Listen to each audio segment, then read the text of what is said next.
I'm so upset. Oh my God. Live from the Polymarket studio in LA. It's the Young Turks.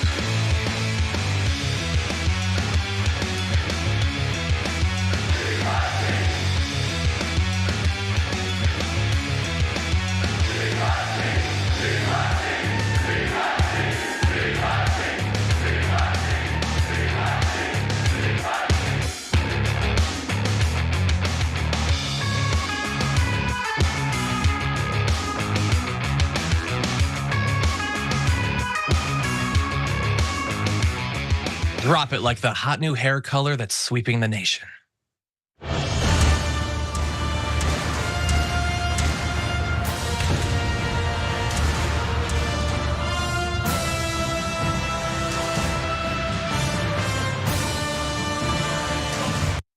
That hair color would, of course, be light brown. I unfortunately went in a different direction. Hey, everybody, it's the Young Turks. I'm John. Oh, my God. What was going on in that first open? Is that new? That was crazy. Yeah, there was a lot going on. I don't know. I'm surprised by everything today. But anyway, not super surprised by the direction that Trump's interview with Dr. Phil went, although there was some fun moments there, and we're going to dive into them shortly. But I, of course, am joined and very lucky to be joined on this first hour of the Young Turks by contributor to Rebel HQ, some say king of Rebel HQ, David Schuster. No royalty in Rebel HQ, but that's okay. I appreciate it. No royalty. You know, purple's the color of royalty. But anyway, as well as senior staff writer at The Ringer, host of the Woke Bros podcast, Wazi Lambre. Always glad to have you here as well. Happy to be on. First, you got purple hair, then producer Kate ditched the glasses. Down is up and up is down. Changing over You've here got a fresh at new cut TYT this week. Yeah, I even cut my hair. What the hell's going on out here? It's chaos. I got a text message of Brett. He just frosted his hair purple. So everyone, wait next week for that. But anyway, hair aside, there's other stuff going on in the country, and we'll start with this. What a great opportunity for you to stop this cycle, this vicious cycle of gotcha, got you back, gotcha, got you back. We have to unite the country. We have to save the country. That's not really saving the country. There are people that did some bad things. I know who they are and all of that. Revenge does take time, I will say that. It does. And sometimes revenge can be justified, Phil. I have to be honest. You know, sometimes it can. That, of course, is Donald Trump in a sit-down interview with Dr. Phil, where he talks about how awesome revenge is. And sometimes it takes a while, but there's bad people out there, and maybe we need revenge. He asserts that these people theoretically might need to be revenged because they've done bad things, which is about as explicit or clear as he'll ever get about the supposed crimes of his enemies. Meanwhile, that interview is being conducted on the stage where the stolen classified documents were being stored. So you have his vague assertions of criminality, and then he is at the site of one of his crimes. But while talk of revenge has become sort of a constant in these Trump interviews, Dr. Phil would have you not worry too much about that, okay? He doesn't think Trump is actually gonna pursue revenge when he becomes president, and here he is making that case. Is he going to work for the American people, or is he gonna work for himself? What do you think? Well, I think that's for the voters to decide. And if he continues to talk about retribution, revenge, then they're going to have to make a decision. If that's what he's running on, then I think people would say, I don't think that that's where I want to place my vote. And I hope that's not what he intends to do. I hope it's not what he's going to do. I think he's made a commitment during the interview that I did with him that that's not what he's going to do. And I hope as he moves further along and hears more voices like mine, voices like yours that say, that's not what we want, that's not what we need. I think he'll get the message that, look, nobody wants that. That's running your agenda, not our agenda. And that's what we need to say to all of these candidates, including Donald Trump. He's clearly a very intelligent man. He's earned every penny he's ever gotten. Yeah, Trump is gonna listen to Dr. Phil and Abby Phillips of all people. He's gonna take advice from Abby Phillips of CNN, his worst enemy. to not go for revenge. And look, Dr. Phil can basically assert that nobody wants him to start locking up Democrats. I don't think that a majority of the country wants him to, but I do think tens of millions of those in his base certainly want him to.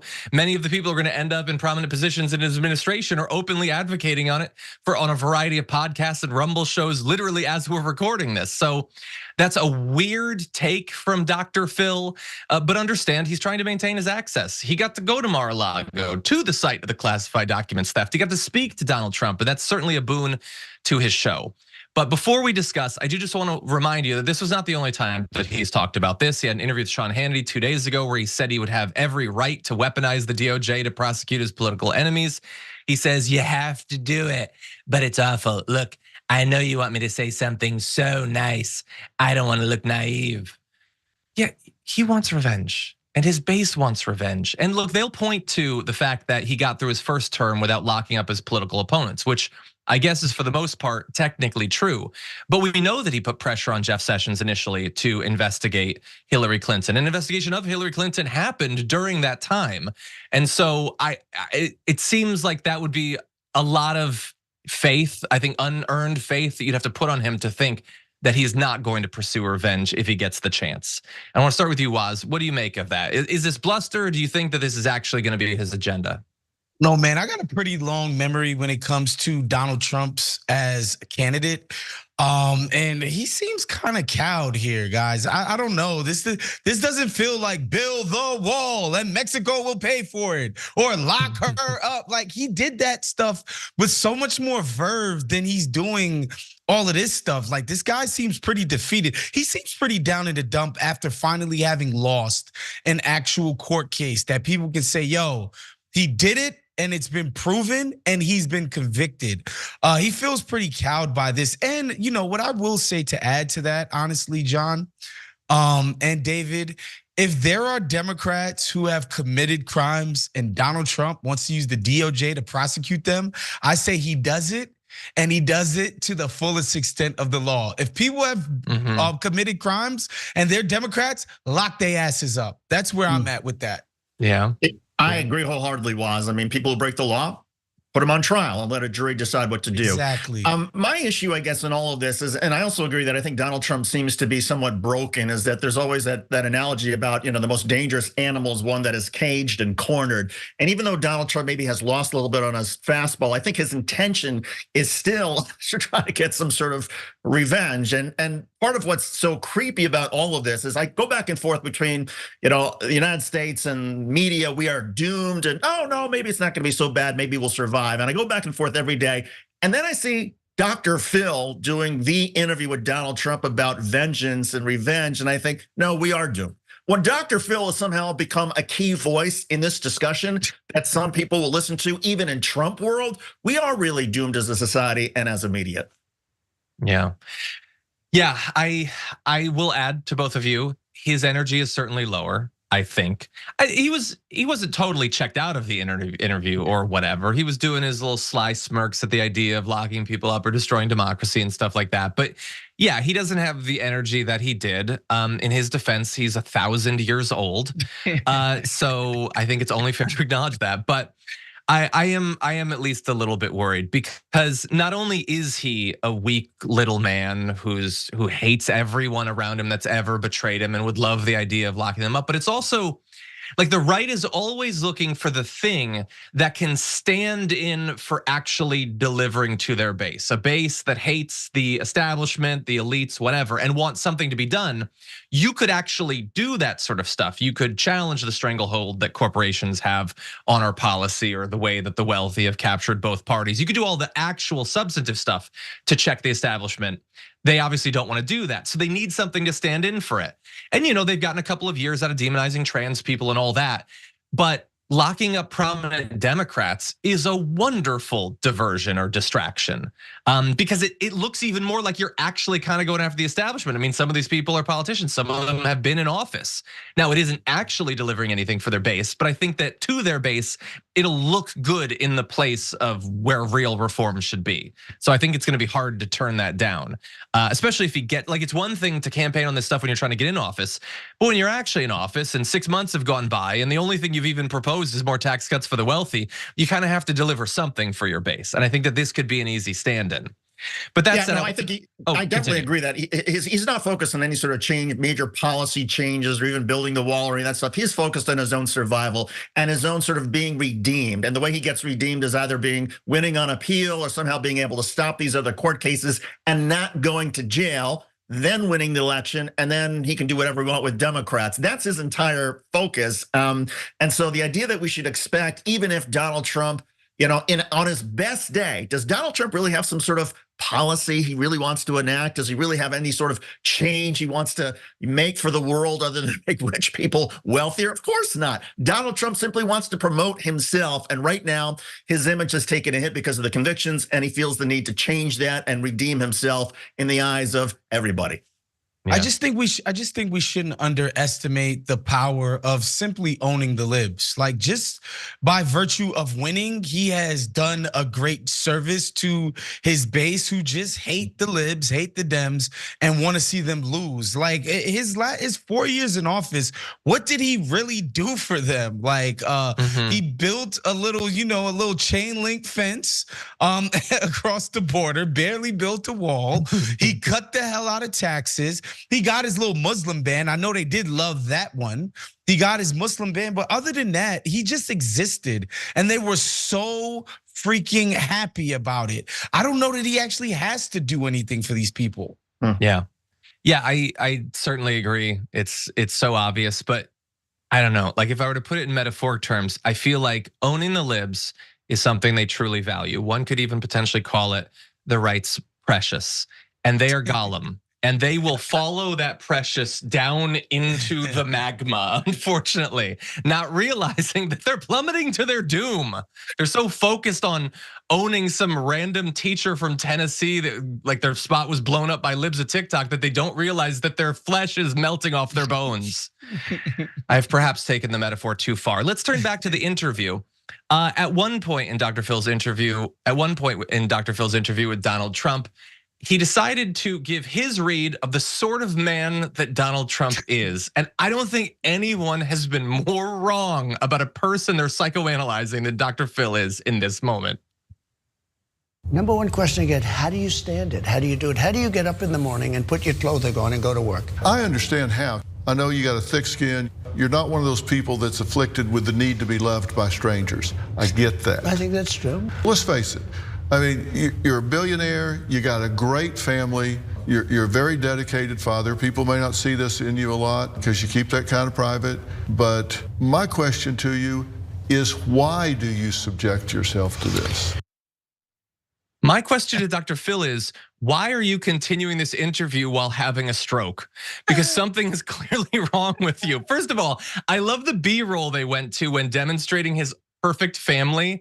It's their face, their pale faces emerging from shadow. They look like they're about to eat flesh.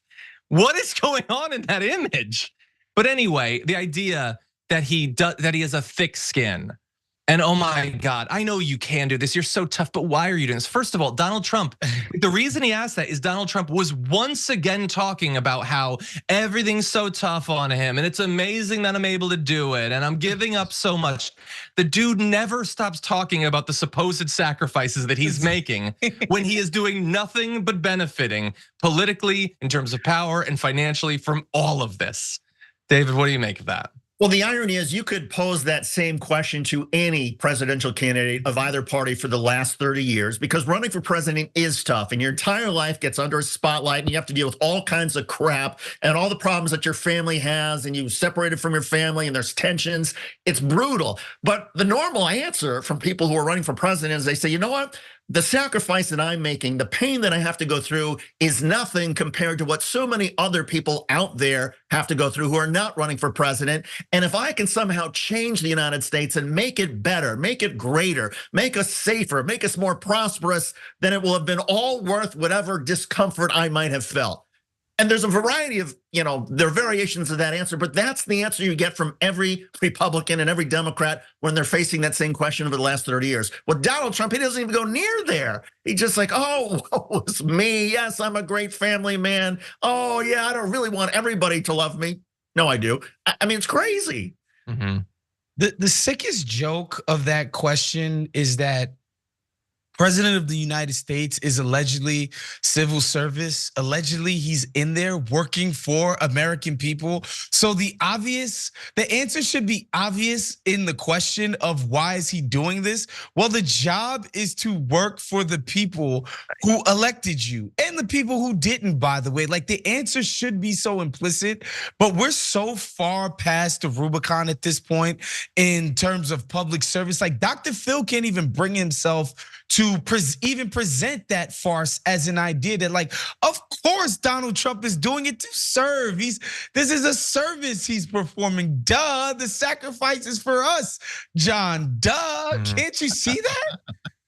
I mean, look, I'm not saying that there's one explanation as to why he's running for office. I think there are several compelling options. One, he's obsessed with power and he thinks it'll bring him some sort of satisfaction or solace in his life that money and family and business never has. It could be that he just wants to make money off of it. It could be that he just wants to avoid going to prison. There are a couple of compelling arguments.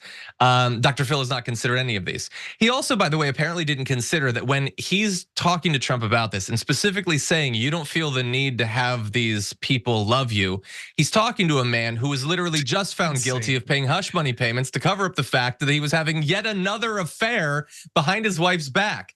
And look, I'm not surprised that Dr. Phil doesn't mention the reality of not only that case that Trump lost, but also the New York fraud case and also the E. Jean Carroll. He was literally found guilty of sexually abusing a woman like a few months ago. And Dr. Phil's like, what name so? I've never heard any of this.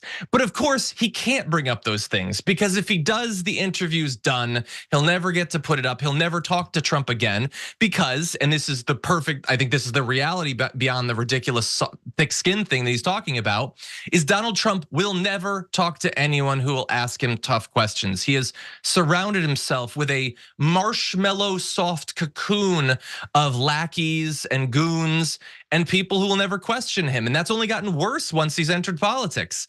If you want to, like, Sean Hannity is the toughest interviewer he will sit down with between now and the election. He might show up for a debate, possibly, but only because he's terrified of being called a coward if he doesn't. And it's not a guarantee that he actually will. But like, you're not gonna get pushback from Dr. Phil, or at least you'll get a slight bit. And I will give credit to Dr. Phil. There's apparently one time that he corrected Donald Trump, but not to his face, only in the edit. At one point, Donald Trump repeats his claim that people are pouring over the border from jails and mental institutions, and they corrected it to say psychiatric facilities.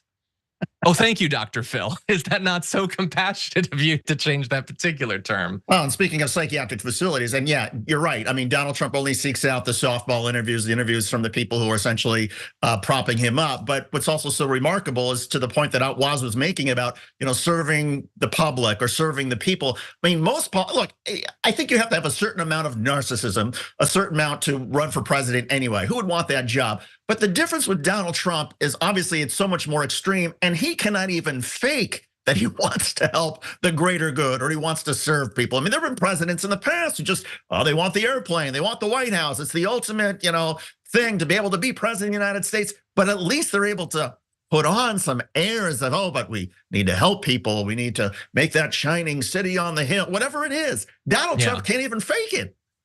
No. Any final thoughts? Yeah, I mean, it just seems obvious why the guy's running. He does enjoy the power.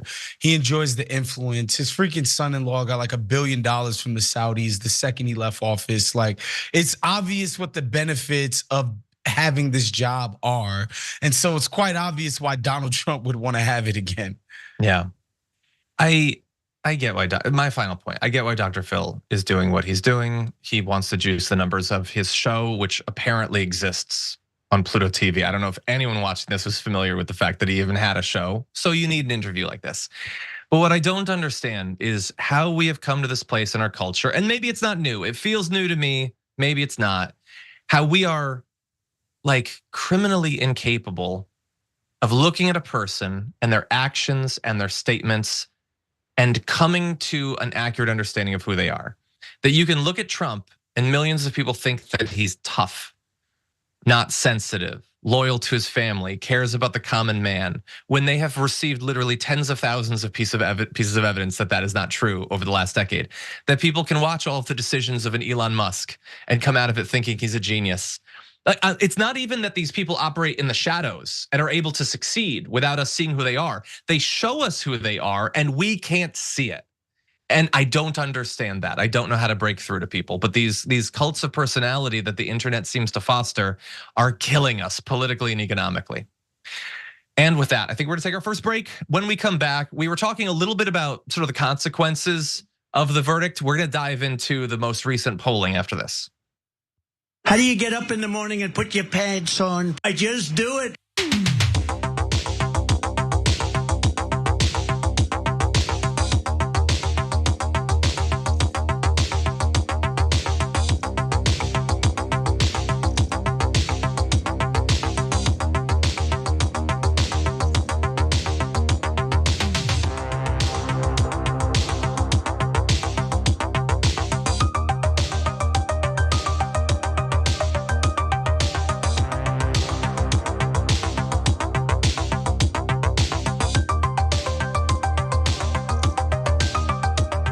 Welcome, one and all. I know what you're all thinking.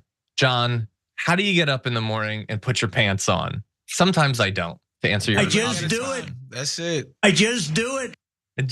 I just do it.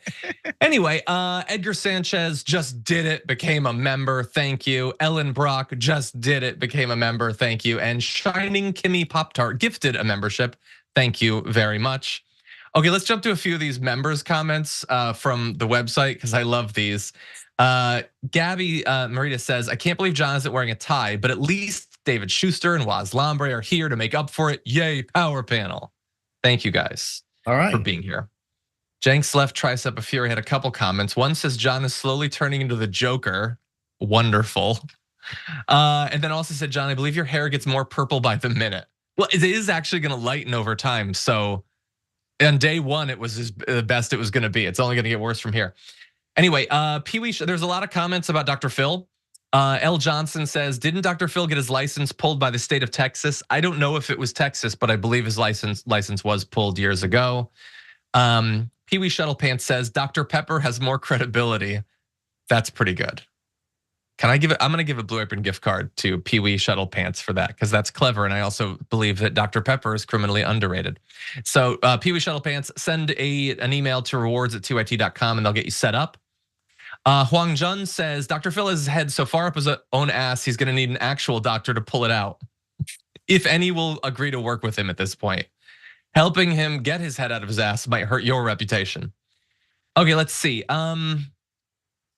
Okay, Scrubby says, finally, someone who knows what I mean when I say Tingus Pingus had a hell of a game. I don't know what that means. Does anyone on the call know what that means? Tingus Pingus? It might be a sports thing. EP had a hell of a, I don't know. I don't Spanish. know. I don't know. It could be, I don't know. Let's see, but thank you for the comment. Okay, Doc Wagon OG says, Mr. Phil's, oh, I see what you did there. You pulled a Marjorie Green. He's not doctor in my minutes. Okay, Mr. Phil's response is typical mag hat public entity, prime example of cognitive dissonance, intentional or not. When asked what they as an individual think, they LMFAO/deflect to how their tribe might think or act while ignoring Trump's actions.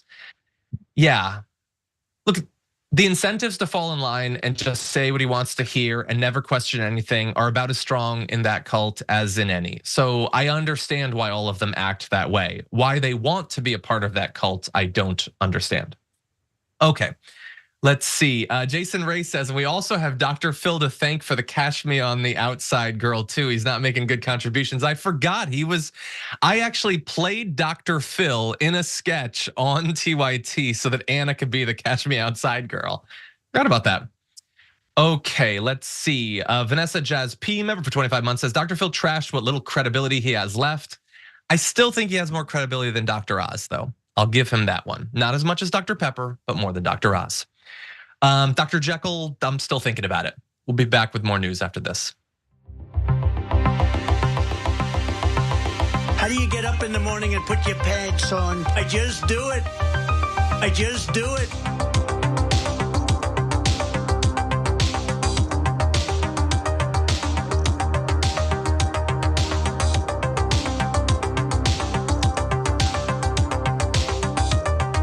I just do it. Welcome back, one and all. Thank you for tuning in. If you're on a platform where this is a thing you can do, please hit the like button as we launch into our next topic.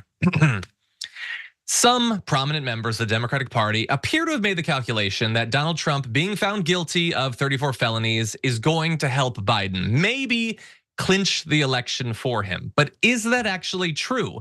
Well, we're gonna dive into the most recent evidence. I know everybody is sifting through whatever they can to try to figure out what effect this will have on the election. And here's what we know from a recent Emerson College poll. So 27% of voters say that they're more likely to back Donald Trump after he was found guilty in his hush money trial in Manhattan. Now, about a third say it makes him less likely. So 27%, the ones who are more likely, is the minority there. 40% say the conviction does not influence their decision at all. And I just want to stop there for a second. We have a whole lot more numbers we're gonna jump into, and there's compelling stuff. There's some good news for Donald Trump. There's some good news for Joe Biden. But I've been really dwelling on this more likely to vote for Trump as a result of him being found guilty thing. And I am questioning whether it means anything. Is there anyone who was not going to vote for Trump, but is now gonna vote for Trump because he was found guilty of crimes that he definitely did? Or is this just people who literally cannot be found in the wild without a red hat on, saying whatever they think is best for Trump? Waz, I wanna start with you. What do you make of the more likelies? If you're more, like, meaning you love Trump more now than you did before, I have a feeling that you think that you can run a child sex ring out of a pizza store. Like, that's just generally my feeling about somebody who comes out of this more enthusiastic about their vote for Donald Trump. To me, you're just so far down the road, brother. There's just no coming back. So I can't, and we knew these people existed already too. And so I can't be shocked by that number, John. Yeah, David, I want to add a little bit to that for you. So what I'm trying to figure out is the Trumpers say he's going to gain support, and we know that he raised a lot of money that could help him gain support. But do you think that not as a result of the money, just as a result of the verdict, this will actually help him in a measurable way? No, I don't think it'll help at all. I mean, if you look at that number, 27% of all likely voters, that reflects, give or take, about the percentage of MAGA voters that are out there. And in the MAGA movement, among the Republicans who are MAGA, they have long said that Donald Trump deserves even more to be reelected, to be elected, because of what's being put on him, because of the criminal charges. So this was just sort of validation for them. Of course, he's found guilty, and then the MAGA movement say, oh, now I'm more likely. But then look at the 30%. Well, maybe that's reflective of the percentage of Democrats who are out there who are like, yeah, it makes me even less likely to like Donald Trump. The question is, what happens in the middle? What happens with the moderate and independent voters in about half a dozen battleground states? Does this cause Donald Trump does it help him somehow? I don't think so. I mean, everything I've seen is that maybe he loses 2 or 3% or 5% of the moderate and independent voters because of the felony conviction. That's enough for him to start losing states like Wisconsin and Michigan and Pennsylvania. Well, I'm glad that you bring up the independents, because I want to turn to that now. I largely agree about those other two categories. The Democrats, the Republicans, I think there will be a few percentage points that will move. The independents, I think we should see more movement there. These are people who don't as closely associate with a party, although classifying yourself as an independent doesn't always mean you're as independent as people think. There's a lot of mythology in America about that classification, but 21% say that the conviction makes them more likely. 38% say the news makes them less likely to support the Republican ticket. So there the gap is pretty significant. The less likelies are almost twice as high as the more likelies. I will say that so far in the swing state polling that I've seen over the last day, Trump is still leading in some swing states by 4, 5, 6 points. In some, others are tied. What I also wonder though is a lot of these polls are of all registered voters, which is obviously not the same as likely voters. And I wonder to what extent the effect you'd have from these convictions is not so much changing who a likely voter will vote for, but changing who will be a likely voter. And so when you have a poll that comes out of just registered voters, I wonder if that is really revealing all that much about the final result of that. But here's the independent numbers, starting with you, Waz. What do you make of that? That looks a little bit more damaging to Trump. If you're a Biden supporter or somebody that's working in his campaign, you should definitely feel encouraged by this independent number, because it feels like that's where the election is going to swing on those voters. But I would also say that this, like, the reason why we don't see some huge bump or decrease, whichever side you're looking at this from, for Donald Trump, is that I don't think voters are stupid. And I think voters look at the charge. Basically, a rich guy paid a sex worker not to put his business on the street. I just don't think this is an issue that would move voters. Now, that situation in Arizona, the situation in Georgia, where this guy was literally trying to cheat, to steal the election, I think that would actually move the needle. If he was convicted and there was compelling evidence, and the phone evidence and stuff like that could be presented to the public, that would be different. But like, I think voters are responding to something that they don't see as a huge issue. Cheating on your wife to most American voters just doesn't mean that much, apparently. Even if it's with a prostitute. Yeah. Well, a couple of things here. First of all, I mean, the moderate and independent voters, I mean, election experts will tell you that those are the least likely to actually go out and vote. I mean, those are the ones that take the most persuading to actually get them to put aside their apathy and go and make a choice between the two candidates. But here's where it helps President Biden, and that is, even if you have moderate and independent voters who might have been inclined, yeah, maybe I'll participate. I'll go pull the. Well, if they say, no, I mean, there's no way I could possibly pull the lever for a convicted felon, but I also don't like Joe Biden. He's told I'm going to stay at home. Well, in a way, that still kind of helps Joe Biden, because it's one less Trump voter. And for all of the moderate and independent voters who are just, I'm kind of put off by Donald Trump, I just can't do this. I mean, there's still a significant of moderate and independent voters who will pull the lever for Joe Biden. So again, it's all at the margins. It's all perhaps a very small percentage, but I just can't see, and we've seen this over and over from Fox News and Newsmax, that, oh, Donald Trump has certainly won the election now that he got convicted on the felony charges. No, he hasn't. I think he has lost because of this, with one caveat. I do think that if Donald Trump actually gets sentenced to a significant amount of jail time, it'll be like pouring gasoline on the fire. And I think there could be such revulsion, even among people who are moderates and independents, who say, to Waz's point, he was just trying to cover up an affair. Okay, he cheated on his business records. It was a non-violent crime. Who goes to jail for this sort of thing? If Donald Trump does go to jail, I think that could backfire on the Democrats and could energize a lot of people who are like, this is outrageous. Okay, well, I think that's interesting. I have a couple more facts, one of which bears on what you just said. So first of all, I'm just going to throw out, this whole time now we've been trying to track what effects the third party candidates will have, and it seemingly depends on the week. 1 week they hurt Trump, 1 week they hurt Joe Biden. This week they hurt Joe Biden, actually. So the inclusion of RFK Jr. and Jill Stein drops Trump's support by 2% and Biden's by 7%. So that's fun. But when you ask the voters what sentence he should get for the convictions, 40% say that he should serve time in prison, 25% think he should pay a fine, and 15% want him to suffer probation, although obviously he could receive a combination of those. Yeah, I agree that, although I don't know exactly what direction it would go, the convictions I think have broken through to a lot of people who don't necessarily pay a lot of attention to politics. But I think that a jail sentence would break through to more. But again, I don't know exactly what effect that would have. And I definitely agree with you, Waz, that if it were one of the other cases, I think we might see a stronger effect. I mean, we had the 2 civil cases. I think that in a rational world, the fact that he was found guilty of sexually abusing E. Jean Carroll and owed nearly $100 million should be the end of this. Super weird that most days go by and nobody even mentions it, let alone the $500 million he owes from the business fraud. But okay, that's America. We have these other trials. We have January 6th, so we have the classified documents, and we have Georgia, and potentially more coming.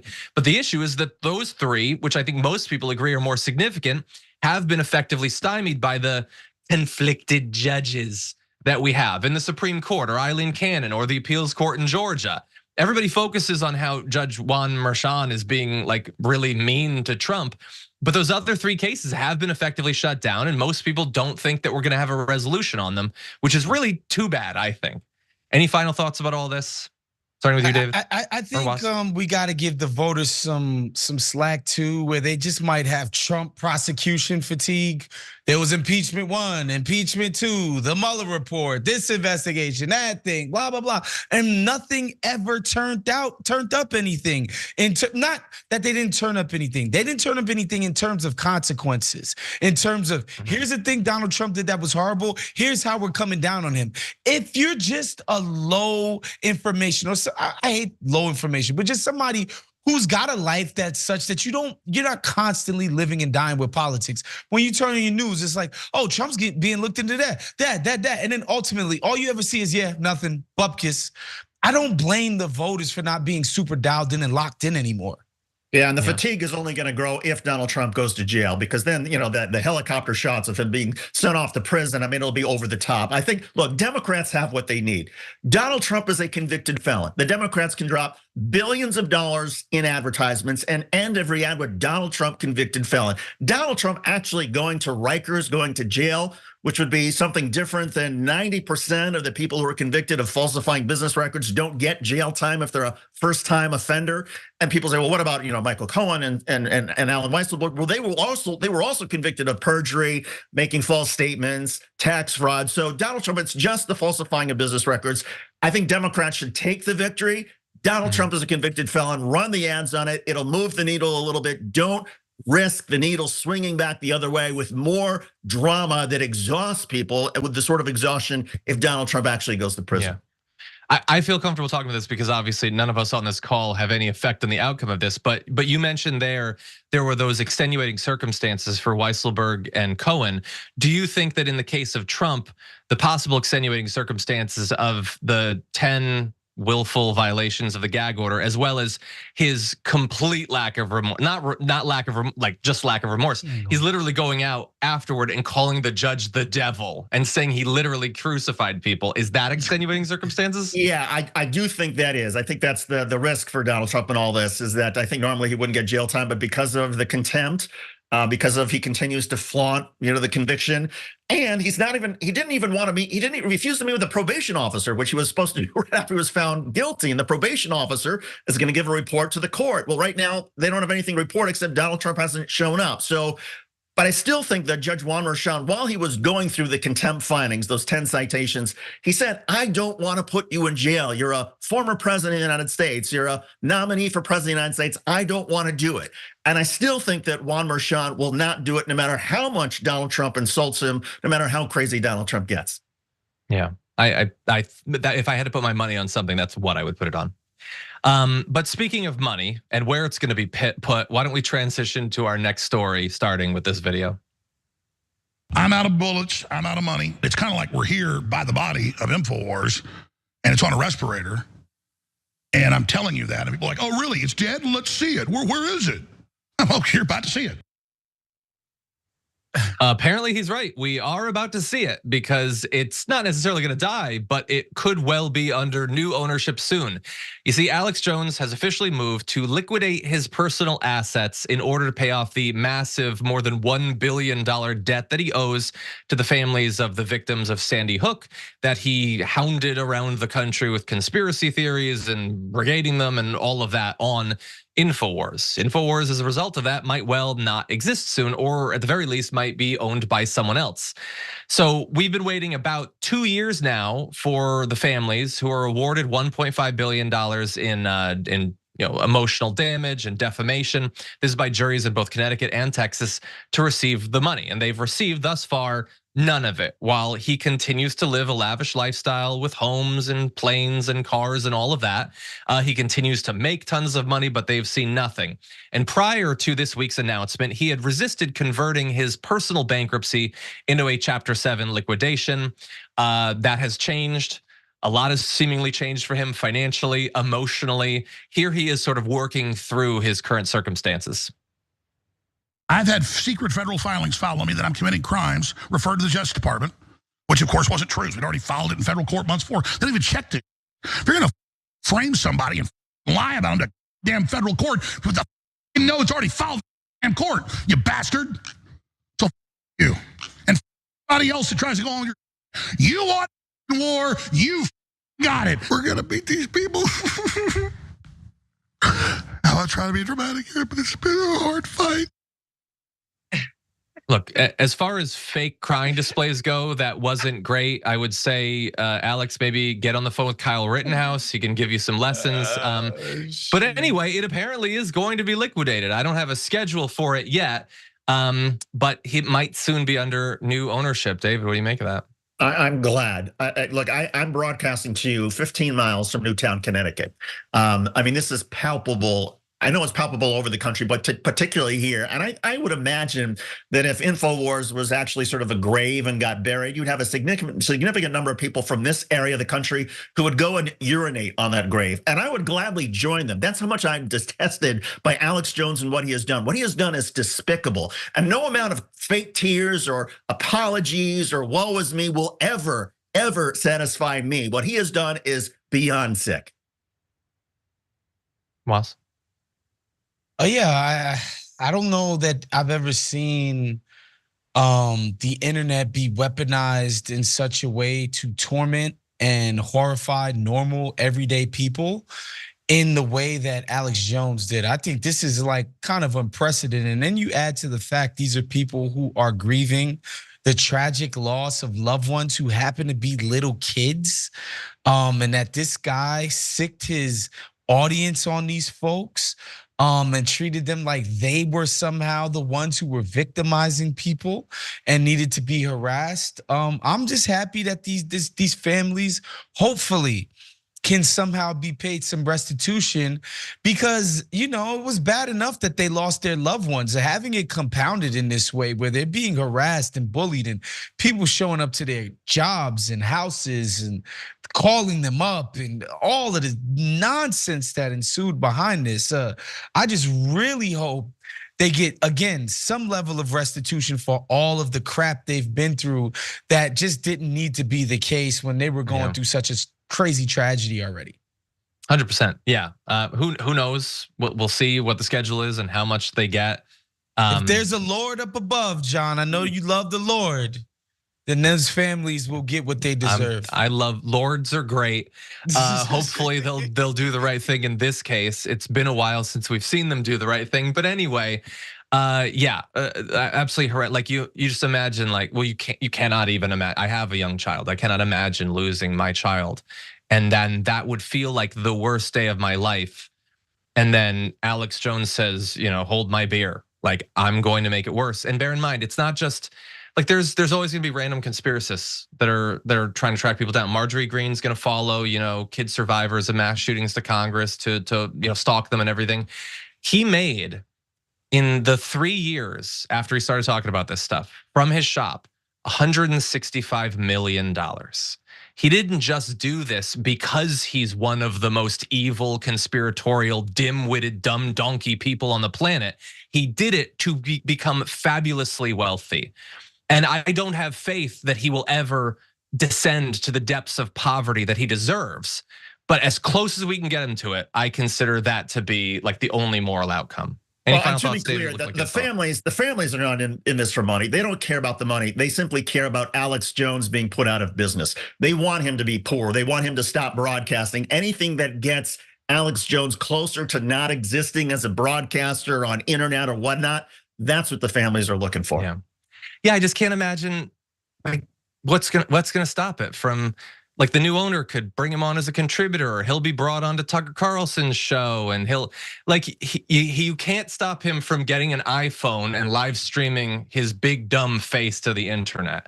Hopefully his ability to make tons of money off of it, reach as large of an audience as possible, that could be curtailed. But absent a judge saying you are literally barred from broadcasting yourself, this is all he has in his life. And I can't imagine him stopping until the moment he finally keels over and leaves us all in a bit of relative peace. Anyway, with that said, why don't we take our second break? When we come back, we got a couple other small but fun stories to end the hour with. We're not gonna have Pepsi with baby flavoring in it. I mean, what the hell have we become? Excuse me.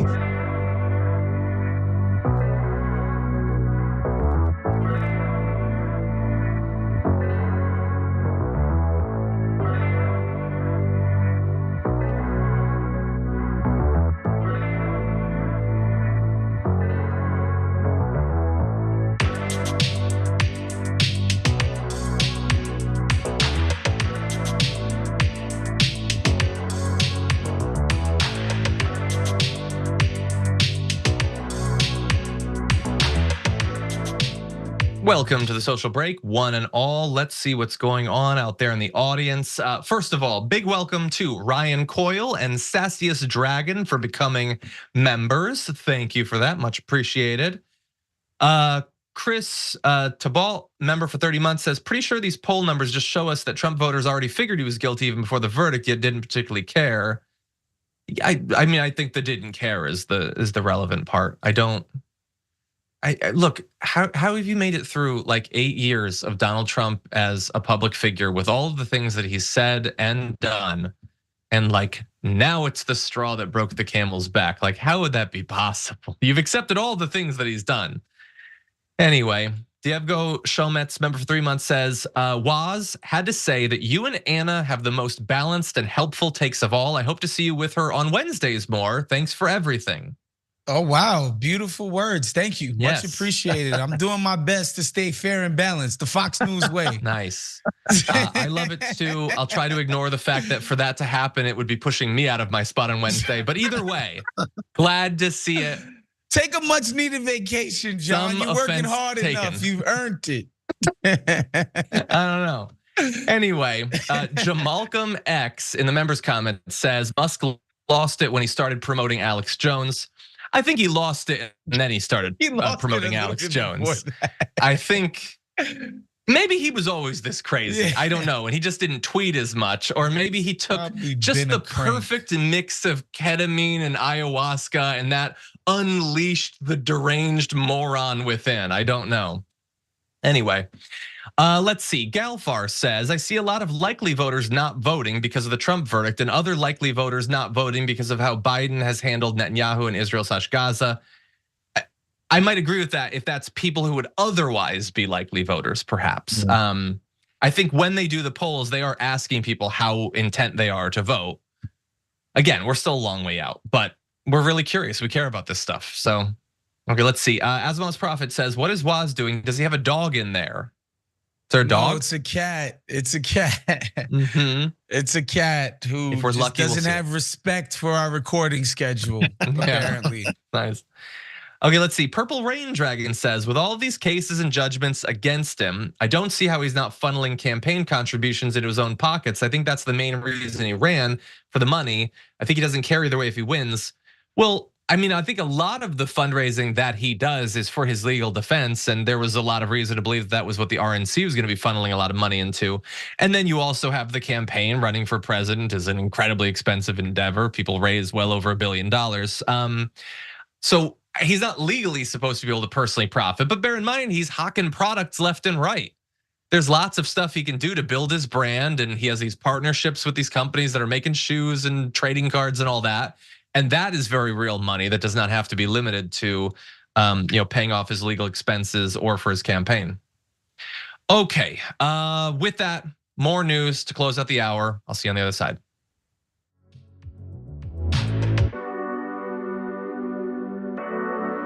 We're gonna beat these people.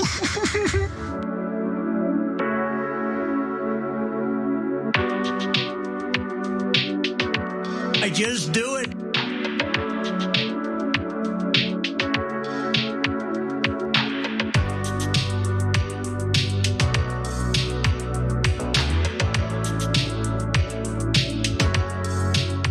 And by the way, let me just say that I am sure there are people that are watching our coverage of the fall of Infowars or whatever, and they're like, yeah, well, someday it's gonna come for you and you're gonna fall apart. And yeah, probably the media is tough, man. We probably will fall apart, but it'll be because of the inevitable death of media, not because we committed crimes left and right and made millions for it. I know the right would love for us to be shut down, and they're waiting for Papa Trump to do that. But like, we still have ethics. Like, we don't defame people. We don't send our audiences to hound people at their homes.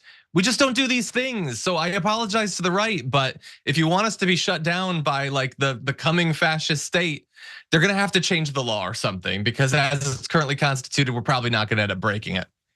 In any event, why don't we talk about the news with the moments we have left, including this story, which is bananas. A police department in Vermont is apparently surprised at the poor reception that was given to a mock shooting that they ran for high school students. That's a weird sentence, I will grant you that, but let's walk through what was actually done. So, according to the school district, there were about 20 Burlington high school students in a forensic program that, as part of their year-end studies, visited the Burlington Police Department on Wednesday. So students tour the facility, they get to talk to officials and things like that, and they see a presentation on how detectives solve crimes. Then, two students who spoke to the media on condition of anonymity said that the class was facing the front of the room during this presentation, listening to a detective speak, when they heard screams from behind them. Two women ran in, followed by a man wearing a ski mask who's holding a gun. Gunshots rang out. Scared and confused because they thought they were about to die, students dove to the ground to take cover and get off a last text message to their loved ones. One said, "I'm shaking and crying because I'm like, oh my God, I'm gonna get shot. It felt so real." Bear in mind that all of them have been raised in a time when they've seen countless deadly school shootings and are probably terrified always about the possibility of that happening. They only realized that it was all fake because they noticed that the cops in the room weren't doing anything to stop the shooter, which is either a strong clue that it's fake or it turns out you're in Uvalde. But either way, so they eventually realized it, and they were mad because the cops didn't tell people that it was gonna happen. They said that there might be some sort of demonstration of a crime, but they only told that to the officials. They never said it would be a surprise to the students, and they apparently didn't talk to the parents or the students about it either. This is such a horrible idea, Waz. What do you think?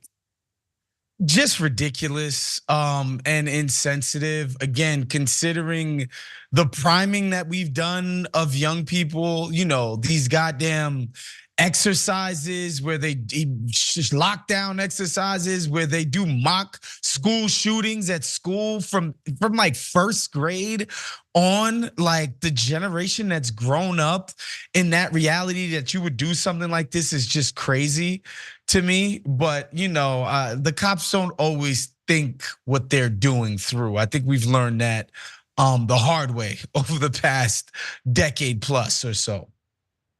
Did the police think that this was going to be somehow funny? That they, by pulling a sort of joke on the kids, Probably. ha, look at what we did, ha, we fooled you. I mean, that's insane. And the cops' job everywhere is to protect and serve. How do you protect and how do you serve teenagers that you're trying to teach about detective work by scaring the bejesus out of them, perhaps giving some of them PTSD, and making this an experience that will horrify them for the rest of their life? Whether it was real or not, for that instant, they thought it was real. And so the psychological impact is there. I mean, these people, these students have lost faith in police now. Good job, Burlington Police Department. You've just created some more enemies. Way to go.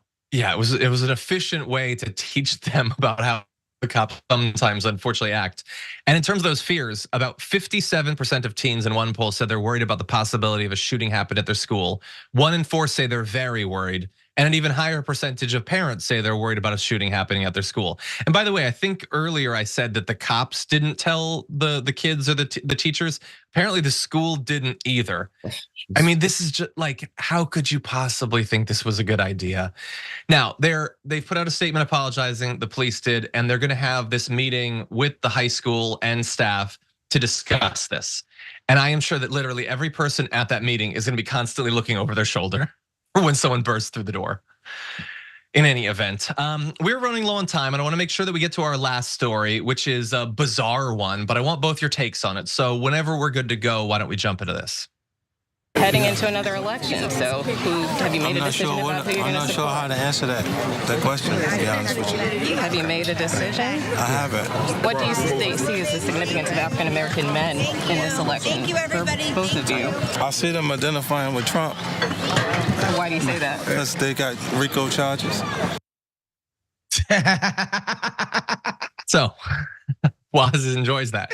So that was 50 Cent, real name Curtis Jackson, on what he thinks about the election. And he references that black men identify with Donald Trump for 1,000 obvious reasons we all understand. But also because of RICO charges, which does not seem to be a reference to the recent convictions in New York. It seems to be, I guess, a reference to the Georgia election interference case, where he is charged with violating Georgia's Racketeer Influenced and Corrupt Organizations Act.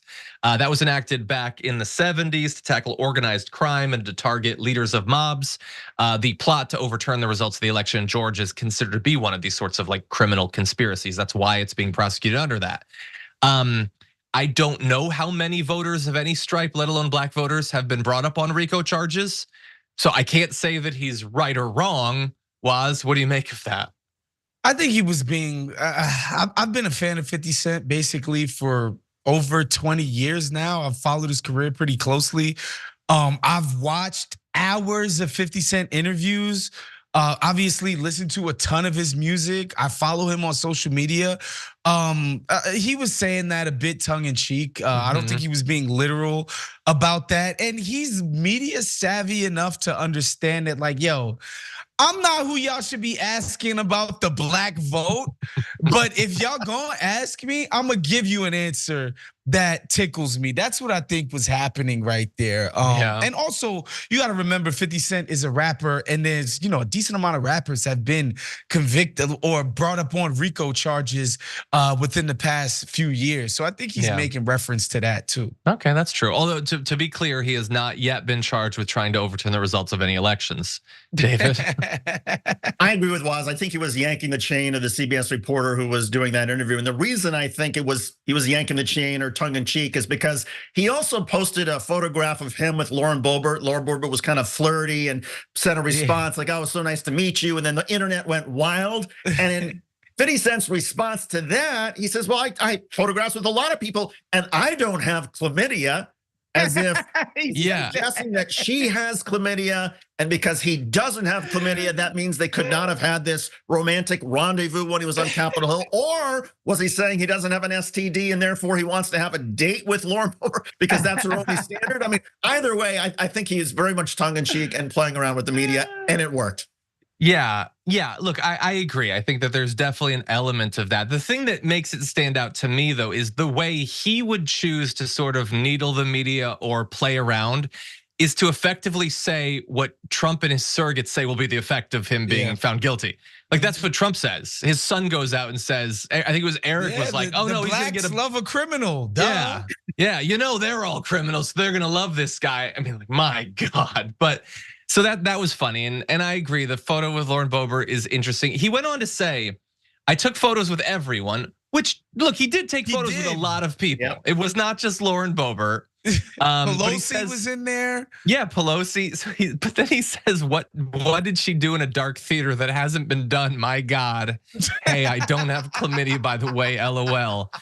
I don't know if, I think maybe that's like a neg against her. Like maybe she's gonna want to prove herself to him. But there was the hand job thing in the theater though, no? Or something happened in the theater with her.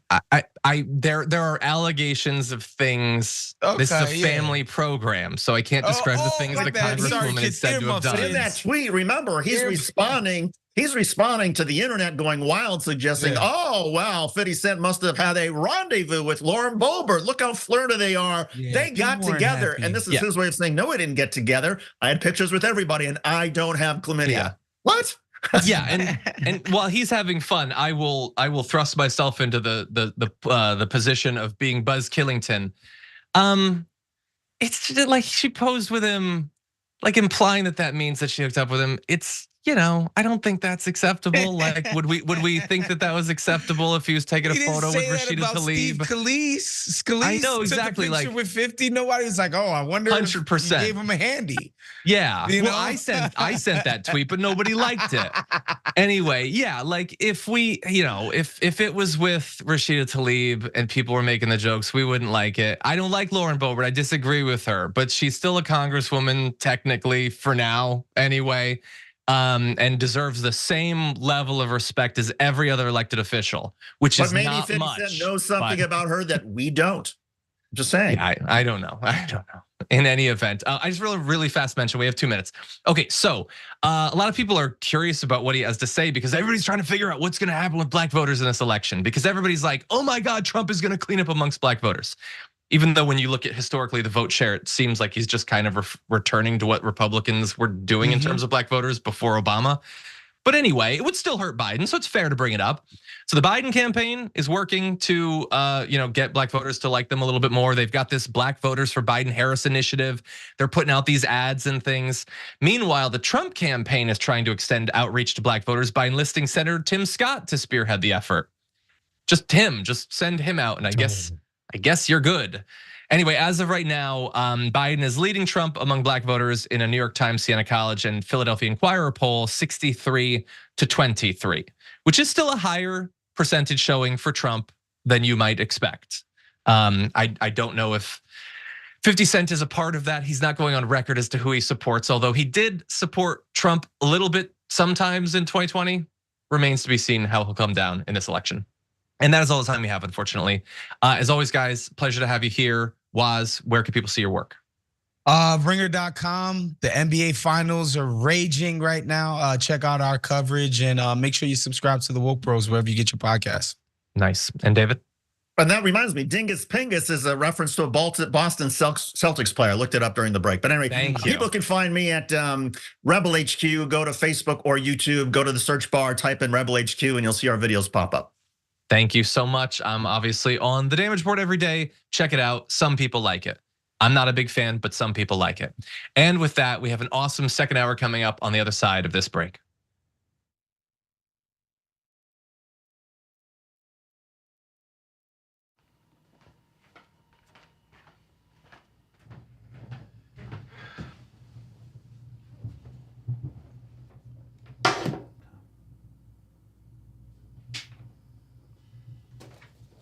Welcome to the Damage Report. I'm John Idarola. This is gonna be a big one. Meanwhile, in the Arctic, you know where this is going. You watch the Damage Report, the Arctic's on fire. Obviously, why would we be talking about the Arctic except to tell you that it's melting once again? The Republicans aren't that interested in it. I wonder why. Lift out of poverty up to 3.7 million people, including an estimated 1.3 million children. Hashtag save the children? Not if it costs money. I mean, come on. At TYT, our mission is to boldly pursue truth, challenge the establishment, and drive positive change. At a time when corporate capture of our media, our government, and our politics is nearly absolute, everyday working people need a champion to fight for them and to push back against the powerful interests that threaten our democracy itself. At TYT, we're proudly progressive and call out corruption and duplicity wherever we see it, from Republicans, Democrats, or anyone else. And unlike mainstream news media outlets, we're not beholden to corporate advertisers, to defense contractors, to Wall. We only have to answer to our audience, and for nearly 2 decades, we've accomplished that by delivering honest, timely, and insightful perspectives on the day's news without fear or favor or concern for whose toes we might step on or which powerful elites we might offend. And while we're super serious about the news, we also manage to do it in a way that is fun and lighthearted. We can do this together and serve our audience, and yes, have fun doing it.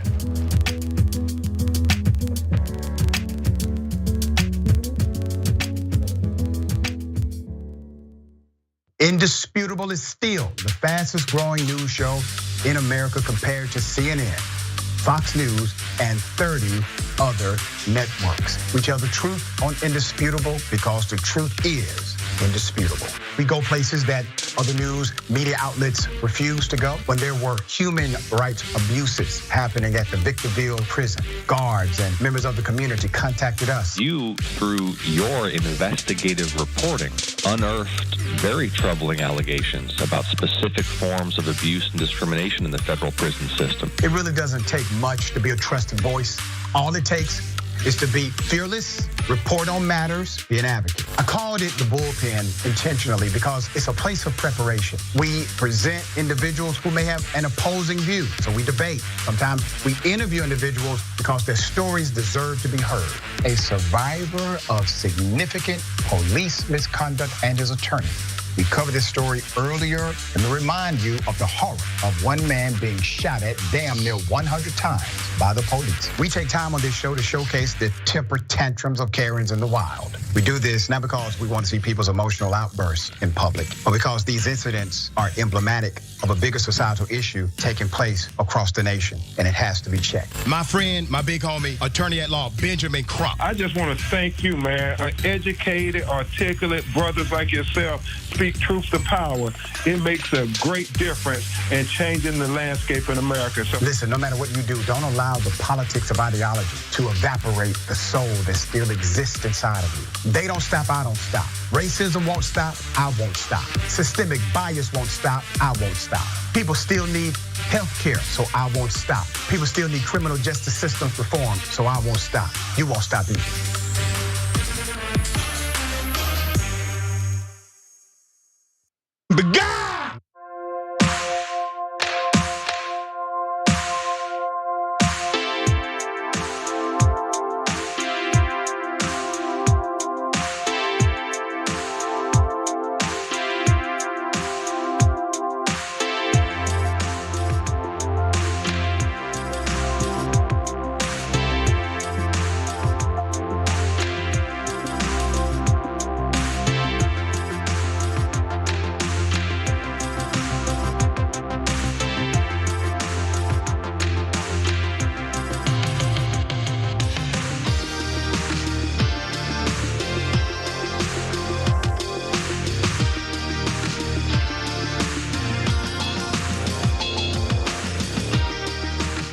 Drop it like my hopes and dreams when the Rangers got eliminated.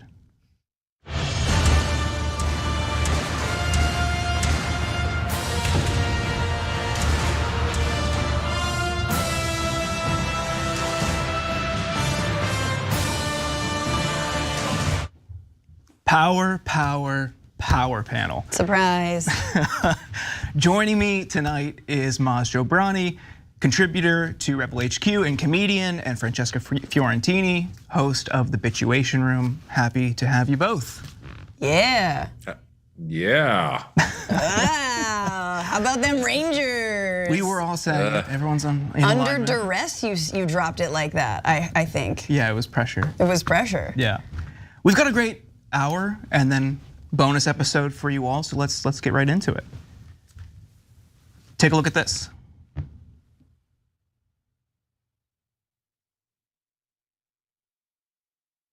$4 million. To give you a sense of how that looks in chart form, take a look. Can you see where Justice Thomas is on that bar chart? It has been said that look where your treasure is, for there your heart will be also. Conservative Supreme Court Justice Clarence Thomas has collected a whopping $4 million throughout his career, 2.4 million of which he raked in over the last 20 years. He is not the only Supreme Court justice who might have had his Supreme Court decisions swayed by luxurious trips.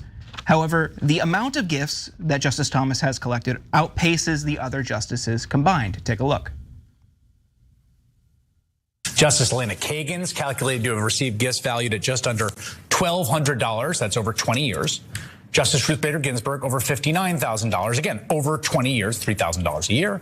Now, Justice Samuel Alito taking quite a bit more, $170,000 over 20 years. But none of that is in the zip code of the ballpark of Justice Clarence Thomas, whose gifts totaled over $4 million. To give you a sense of how that looks in chart form, take a look. Can you see where Justice Thomas is on that bar chart? The big red bar on the left? That's Clarence Thomas compared to all the other justices who served during this time. So this data comes from the watchdog group Fix the Court.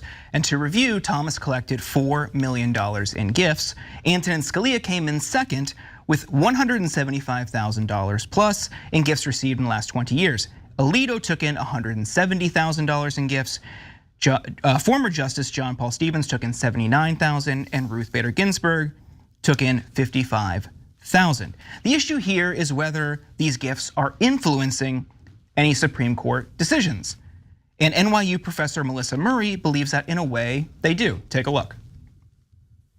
It has been said that look where your treasure is, for there your heart will be also. Right. And it's not surprising that some of the individuals who have been linked to some of these gifts, like the Koch brothers network, which has had Justice Thomas speak at donor events, for example, happens to be deeply involved in a set of major challenges to the regulatory state. These are cases we're still waiting for the court to decide, but we already know at least where the Koch brothers would like Justice Thomas to be. I guess now we're just waiting to find out have they made enough payments on it. I don't know, but that's kind of where all of this is going.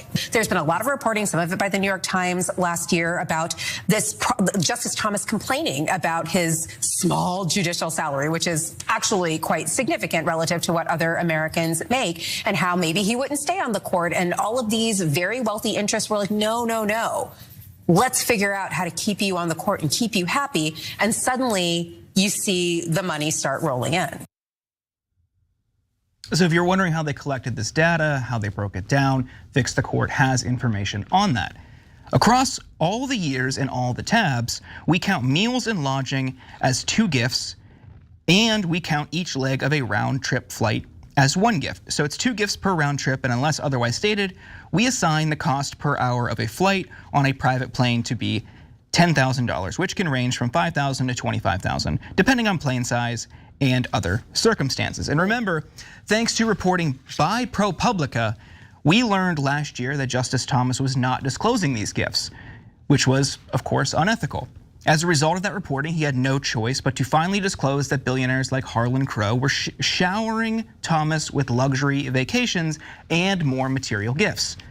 When his disclosure form was released to the public, Justice Thomas included an unusual addendum, a statement defending his acceptance of gifts from Harlan Crow, a real estate magnate in Texas and a donor to conservative causes. He had inadvertently omitted information on earlier forms, the statement said, which also sought to justify his decision to fly on private jets. He stated that he had been advised to avoid commercial travel after the leak of the draft opinion overturning Roe versus Wade. Due to mounting pressure, the Supreme Court also finally adopted its first ethics code last November. But there is no enforcement mechanism and there is no process in place to handle ethics complaints.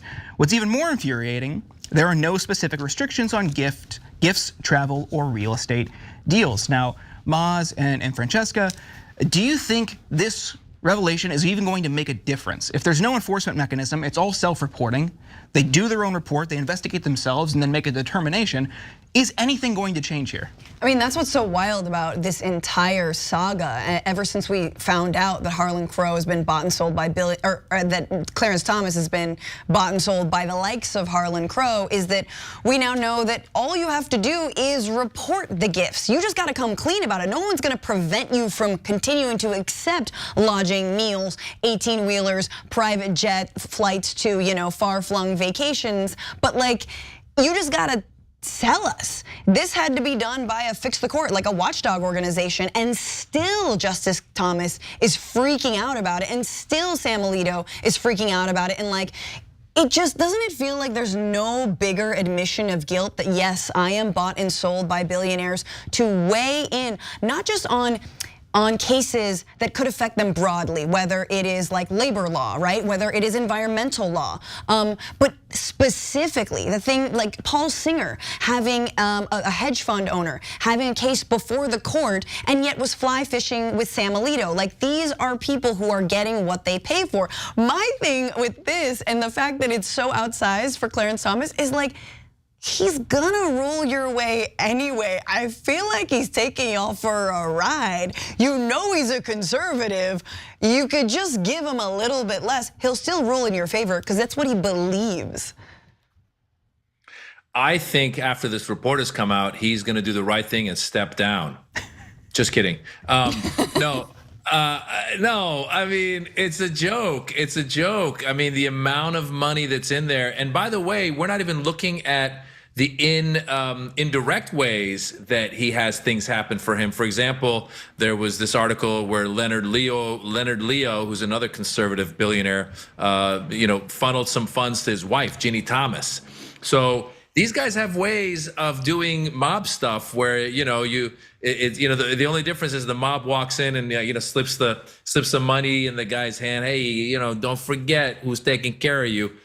But this is at what's supposed to be. I mean, the sad thing about all this is all of these things, especially when we were younger. Now, obviously, the Supreme Court was never perfect, but when we were younger, we were taught that these are people who are to be respected and who will, base their decisions in tradition and in being scholarly and the right thing. And we find out that it's beyond.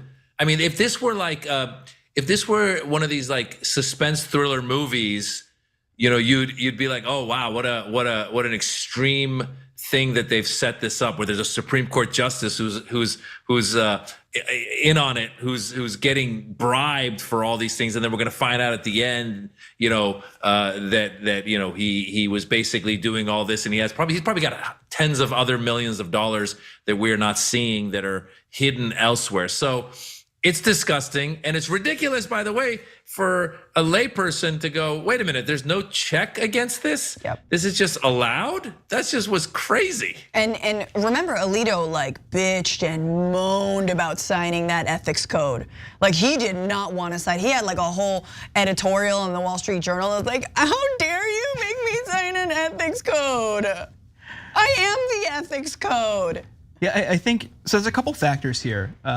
This cynicism that you see among a good portion of the American population because of a distrust in institutions, whether it's the media, the government, whatever. I mean, the Supreme Court is driving a good chunk of that as it relates to the government. How can you, as Maz was saying, as a layperson, look at this and think we should trust it, we should see it as an entity that has integrity, when you have, even in response to requests for appearing in a hearing in the Senate, justice is just saying, no, we're not going to do that. Yep. And you have Democrats saying, oh, this is unacceptable. Senate Democrats just kind of stomping their foot, tweeting like, someone's got to do something, and then that's it. That just drives me nuts. Like, at least do anything beyond just tweeting. But subpoena them. I want to see them defy it. I mean, Steve Bannon's going to jail, joining Peter Navarro. Let's go. Let's subpoena the Supreme Court to actually testify. Again, once again, none of us are saying there will be actual consequences. Heaven forbid we expand the court. Heaven forbid. And this is the other thing. It's like, oh, it's the greatest democracy on earth. Oh yeah, separation of power. Executive branch, judicial branch, legislative. It's all great. But literally, this has not been on the books. You can accept gifts no matter how much, so long as you report it, and even then they don't want to report it. And we're supposed to believe in this justice system. And we are at a time when the right, all week long, it's been a week of this, the justice system is rigged against Donald Trump and all of the powerful, and how dare they? No, man. The justice system is bought and sold by billionaires and the likes of, Trump wishes he were at Leonard Leo's level, but here you see that before our very eyes. There was another element though, something you said. No, totally okay. I think that's a good point. You talked about him taking them for a ride, and I think it's part of that, but also he seems to be so willing to go far and beyond what any other conservative justice will write in a concurrence or even a dissent. The arguments that he has made against affirmative action, against affirmative action, maybe for segregation. Yeah. Like there are some stances he is very clearly willing to take that no other justice will, and maybe they see him as a conduit in laying the foundation for worse decisions later down the line. Absolutely. Yeah, and everyone should watch. I'm sure you've looked at. I think it's on YouTube now, but it was on Frontline, or it was a PBS documentary on Clarence Thomas, and it just shows you his evolution to where he got, and then it just shows you also the craziness that is Ginny Thomas, and it really makes sense that these people are doing the things that they do, including Samuel Alito and now his upside down flag turning wife, whatever that was about. But the fact is that, when you were saying subpoena these guys, it's crazy how quickly Republicans will try the false equivalency, and they'll say, well, if you subpoena them, then we're going to start subpoenaing left-leaning judges for whatever in the next administration. And you go, listen, if they committed a crime, subpoena them. But if they didn't commit a crime, or if they didn't do something shady, then don't subpoena them. And in this case, there's a lot of shade, and we need some answers to go, how is it that the next person below you, which happens to be the other guy on the court, who is also coming through with a lot of pro-billionaire, pro-conservative decisions. You know, in a way, Francesca, you were saying how there's the checks and balances in the three sections of government. It's really billionaires are if those three sections would be under the billionaires. I mean, really after Citizens United and the sort, billionaires have really just run amok and they're doing whatever the hell they want. And here we are seeing it yet again creep into the Supreme Court. It's one thing when you hear that, oh, members of Congress are taking a little money here and there, or a lot of money here and there, to do things that big corporations want. But once you start hearing that judges who are supposed to be neutral are doing the same, I mean, I want my judge to be taking the bus to work, not a private jet, and then making the excuse that, oh, after Roe versus Wade, I had to get on private jets because people were upset. Well, if people were upset, then maybe you made the wrong decision, dum-dum. I mean, let's be real, Clarence. People hated your ass before Roe. Come on now. Everybody hated you. You just made that up. But can we talk about, like, Ruth Bader Ginsburg, $55,000? That's it? And, like, you know that's all in opera tickets. Like, that's nothing but opera. But yeah, no, hey, maybe lifetime appointments for one of the highest courts in the land is kind of a recipe for corruption. Yeah. Let's take our first break. We will be back. We're gonna read comments, so keep sending them in. We'll be back after this. I put on the blinders. I say, I just do it. I just do it.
What's up, gang? Welcome to the social break here on a Power Panel Friday. And members, gonna start with y'all. Shadows says, this is an awesome Pow Pow Power Panel for sure, which Jordan was wondering if he contractually had to say Pow Pow Power Panel. Yeah, it was. They told me. That you had to, but you didn't. I did. Oh, did I not? Oh, maybe I just you tuned me out. I definitely said it. It happened. George, the most unique of the jungle dragons, says to Devo's whip it, when a power panel comes along, you must drop it. That's right. That is true. Pee-wee Shuttlepants says Supreme Court judges shouldn't be receiving S-word. I shan't read that out loud. Except a proper salary and a bunch of cases to adjudicate. Exactly. Like, I mean, isn't there housing already paid for? We should really look into these Supreme Court justices. No, but for real though, like you don't need that much. I mean, this is the same thing with like Marjorie Greene complaining about Congress's salary. You're like, we know you're fine. You all do insider trading, so it's cool. 36 Chambers Dragon says, Franny in the studio, that's right. So good to see everyone with Jordan and Maz. I know 2 are comedians, but I'm sure we have 3 comedians to help catapult us into the weekend. Great panels, TYT. You gonna do a hot little set here? I am the least funny person on this panel. That's not true. It's funny looking. No, I'm kidding. I mean, that is there true. Oh.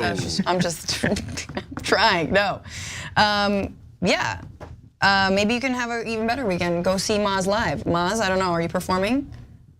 I am performing all the time. MazJobrani.com. I'll be in LA. I'll be in Houston. I'll be in Raleigh. I'm everywhere. Where you guys want to come see me? Tell me. I'll show up. Hell yeah, hell yeah. Boomer Cat Dragon, the SC took the grace of beyond reproach and ran with it. We need to just ignore further rulings we don't like. I mean, that's sort of, I think, what a lot of people's question is like, can we just not? Can we ignore them?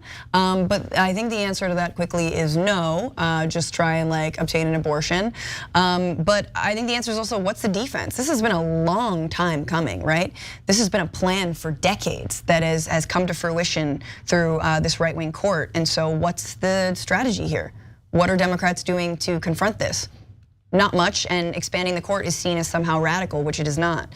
Skittlebutt Dragon over on Twitch said all he had to do was report it and it would be legal, exactly. And Rue Rawl said, let's go, Francesca in studio, woo! I only come out for Jordan, except when I don't come out for Jordan, which is fine. And then Skittlebutt Dragon also, you don't take $4 million and not help out the gifters. That's true.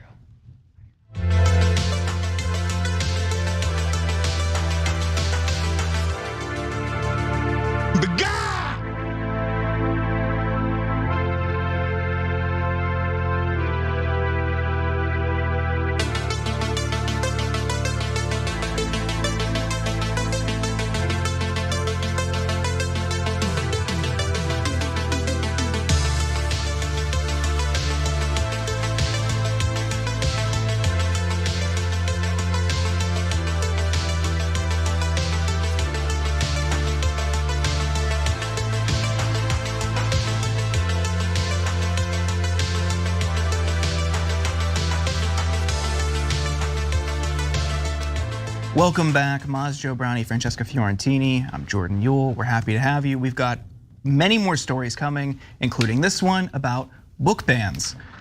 A group of parents in Florida are suing the state's Department of Education and State Education Board for violating their First Amendment rights. They argue that Florida's book banning law is one-sided, only favoring parents who seek to ban books. This unfairly favors certain viewpoints and cuts out parents who disagree with that viewpoint, said Stefania Farrell, co-founder of Florida Freedom to Read Project. It's just another way we are tipping the scales in favor of censorship. Farrell tested the process in Orange County when she asked for a state magistrate to review her district's removal of the book Shut Up. She was told the law provided only for those who disagree with the use of certain titles, not for those who disagree with no longer using the titles. In many cases, In many cases, multiple books are banned in a school district because one person is filing multiple complaints, often without reading the books they're seeking to ban. In Clay County, Florida, one conservative activist got 102 books banned, according to reporting by Popular Information. In one Utah district, 199 of 205 challenges were tracked to one married couple. A review of those titles took 10,000 hours of staff time at a cost that exceeded $100,000. None of the educators will receive compensation for the extra work. Overall, during the 2021-2022 school year, 60% of ban requests nationwide came from just 11 people. My God. The reasons for these ban attempts vary, and the right will insist it's always about pornographic material or sexual content in these books. But we brought some examples to show you how restrictive these bans and requests for bans are. Here are just some of the books that have been banned or challenged in recent years. The Hill We Climb by Amanda Gorman, which is a collection of poems by the poet laureate of Biden's inauguration. Beloved by Toni Morrison, The Hate You Give by Angie Thomas, The Handmaid's Tale by Margaret Atwood, Anne Frank's Diary, the graphic adaptation by Ari Folman, Mouse by Art Spiegelman, The Adventures of Captain Underpants by Dav Pilkey, and all of them? Yeah, the whole series, and To Kill a Mockingbird by Harper Lee. Now, both of you are entertainers. Both of you work in the arts. I am of the mind that a book ban is a form of censorship on all forms of art. I mean, do you think that the parents have a case here? Do you think they'll be successful? Maz, what do you think? Well, I hope that they'll be successful. First of all, you named the name of the organization and it had the word freedom in it. Usually when the word freedom's in it, it means they're anti-freedom. You know, they always put like the people for democracies and freedom. You're like, oh, these guys are Nazis. That's usually how it works. But in this case, it seems like these people are actually fighting for freedom. Their biggest uphill battle is that they're in Florida, and who knows what those courts are going to decide. But you alluded to this fact that it's a handful of people that are submitting these bans. It reminds me of being on social media.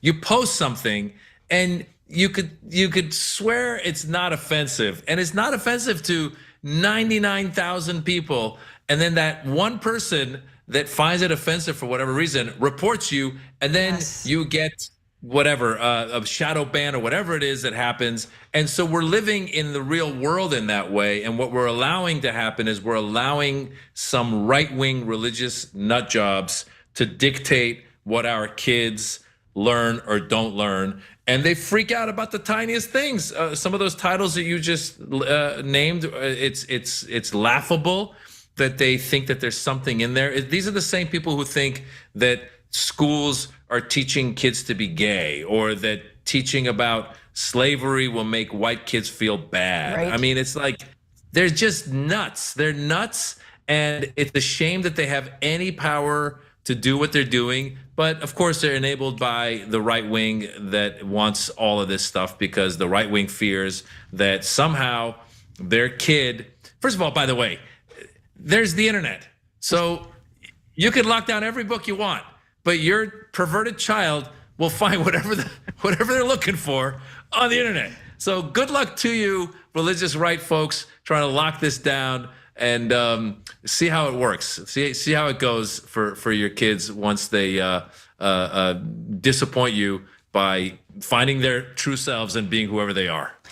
Yeah, I gotta take issue with the Captain Underpants. Barely Funky on Twitch says, you see, underpants are sexual, and that's truly like, you gotta be so dumb. You gotta be so dumb to want to ban Captain Underpants. Like, who, I literally have no idea what it's about, but I'm assuming, I've seen the photos. He wears underpants on the outside and it makes him a superhero. I think it's all about like finding your voice and being confident, and it's like this whole thing. Like, but only, and let me be honest, only a pedophile, only a weirdo who's obsessed with kids would look at that book and be like, yep, that's definitely sexual. I'm gonna read all of it. Like, that's all that is. But I mean, look, here's the deal with Florida. Moms for Liberty imploded, because it turns out they were all like sleeping with each other. A lot of sex scandals in Moms for Liberty. Who knew? Because they apparently accuse everyone else, especially gay teachers, of grooming. But turns out they getting a little frisky themselves in the back room there. So they're kind of imploding. I was waiting on a lawsuit like this to happen. These are parents who want their kids to learn. This is Toni Morrison. These are Nobel laureates. These are fundamental books. And lo and behold, of course, they all have to do with racial justice or experiences of racism, lived experiences, which is CRT in their minds. But for a lot of us, like for me, like reading Toni Morrison was such an incredible insight into the experience of Black people in this country. It was important for me to read that as someone who isn't. Like it educated me in so many different ways that just a straight history book, although they're trying to ban those too, educated me. So I think that's the other thing is like, obviously final point is freedom of speech, man. This is the right who's like afraid of, they call everything cancel culture. It's a cancel culture, it's cancel culture. Meanwhile, we're gonna ban all of these books. You can't say certain words, and no more underpants. So, and there's nothing like less sexual than no underpants, guys. Yeah. When you take away the underpants, all the sexual things end. It's the part that really frustrates me, beyond just that they're banning books or trying to ban books, is that they aren't even reading these books. They have no understanding of what's inside them. Take, for instance, Maus, graphic novel depicting the horrors of the Holocaust. And one of the parents in one of these school districts that tried to get that book banned said it was because of sexual content and nudity in it. Because it depicted, again, these are like literally mice as Jews and as Nazis. They're telling this through cartoon mice, and a couple of the mice who were in concentration camps were unclothed, and that's why they wanted it banned. Like, how do you see that? Wait, Yes. I didn't know that. How I do knew you the see Anne that? Frank thing, but it's because, wait. It's because a cartoon mouse was naked a little bit in one of the frames? Yeah. And it's just like, how that's your takeaway from my graphic novel about the horrors of the Holocaust. And it's just kind of this lowest common denominator stuff. They know they couldn't get, obviously they couldn't, I don't want to put that into existence. Maybe they could get a book banned about the Holocaust because they're denialists. But it's stuff like that that really irritates me. And you mentioned CRT. All of this is part of a broader astroturfed movement to gut public schools. Like you mentioned the attacks on teachers, it's the attacks on books, it's what they teach, it's the curriculum, they're trying to rewrite that, especially in Florida. All of these things are connected.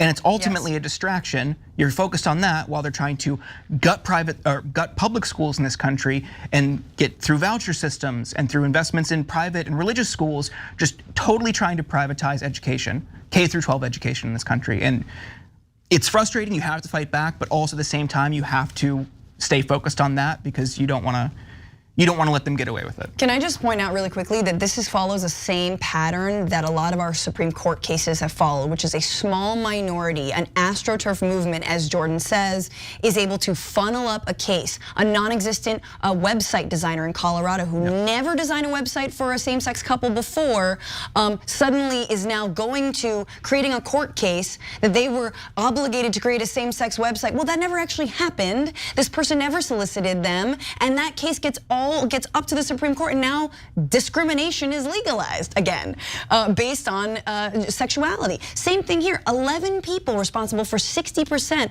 of the book bans is wild. It is absolutely an astroturf movement, and it is the minority of the minority of the minority that are doing it. Yeah, it's this puritanical thinking when they say things like, oh, they're trying to encourage our kids to be transgender, they're trying to convert us to be trans. I go, who's trying to convert you to be what? The only people that ever try to convert me is anytime I go to a hotel, there's a Bible in the nightstand trying to make me Christian. But if you look at it, these fundamentalist Christians, their whole thing, the evangelical Christians, their whole goal, stated goal, is to convert people. And yet they're turning around and saying that there's this group of people that are trying to convert them into some sexuality or whatever it is that they don't want to be a part of. Just mind your own business.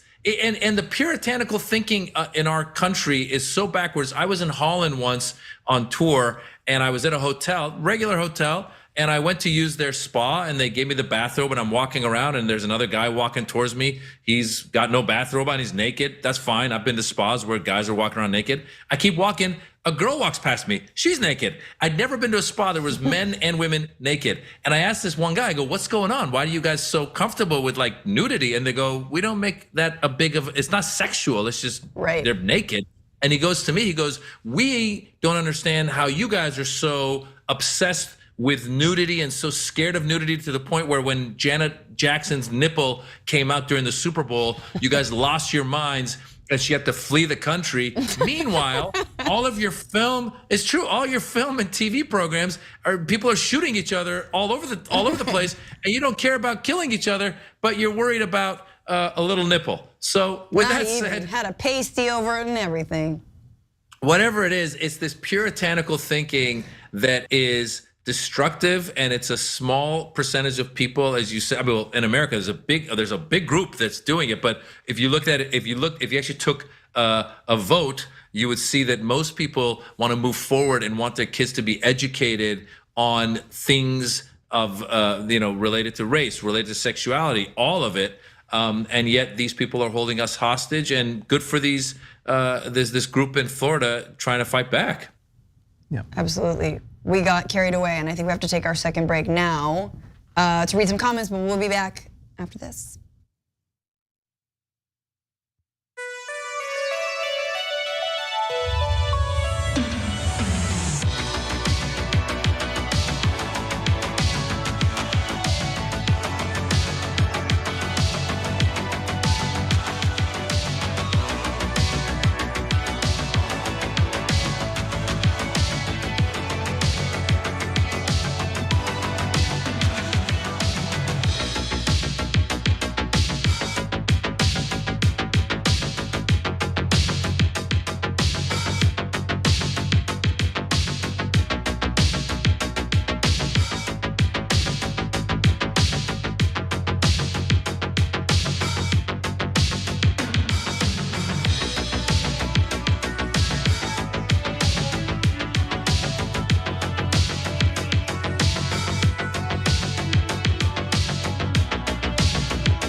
welcome to the social break. So good to have you here on a Friday. Hope everyone is well, just generally, you know.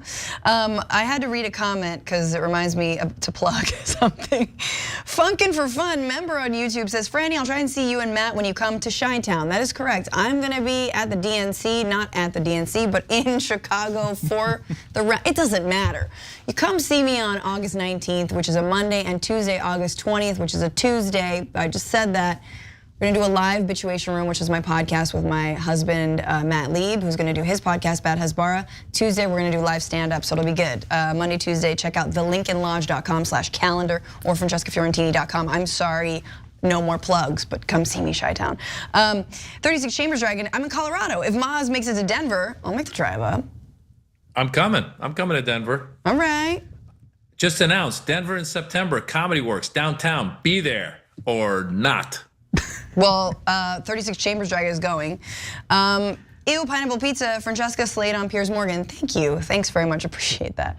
Miradros says, proud that my company, Penguin Random House, has filed lawsuits in Florida against book bans. Yeah, I mean, that's the way we get justice in this country, is just like litigation, really. Yeah. Huang Jun, now we know why DeSantis is beefing with Mickey Mouse. Put on a shirt, you pervert. At least he's got pants, right? That which harkens over to Just Czar on Twitch saying, so are they banning Disney for Donald Duck being naked from the waist down? Yeah, Donald, no. Well, both of them. Neither of them could get served in a Denny's. There's that. But let's see, a couple more comments over on Twitch. Ryu Raw, I just learned they banned Rainbow Fish. The Rainbow Fish, there's nothing controversial with that book. Dude, I read that book to my kid. I don't really like it. But they probably banned it because it's like rainbow, they're gay. Like that's, anyway, happy Pride everybody. Read Rainbow Fish, buy Rainbow Fish, it's a good book, kind of. Canadian Skull Dragon, really? To Kill a Mockingbird? Yeah, yeah. I mean, a black man wrongfully accused of murder, like that's gonna happen. They're like, no, that's too much reality about our justice system. Sexier Melly B, I'd love to see what would happen if schools taught kids to be gay. Could you imagine the homework? Which dovetails with Turk McGurk saying nobody else took How to Be Gay 101? We missing this? Let's see, and then Ghost Dog TV, Moms for Lesbirdie. See, that's just a good pun, and it's true.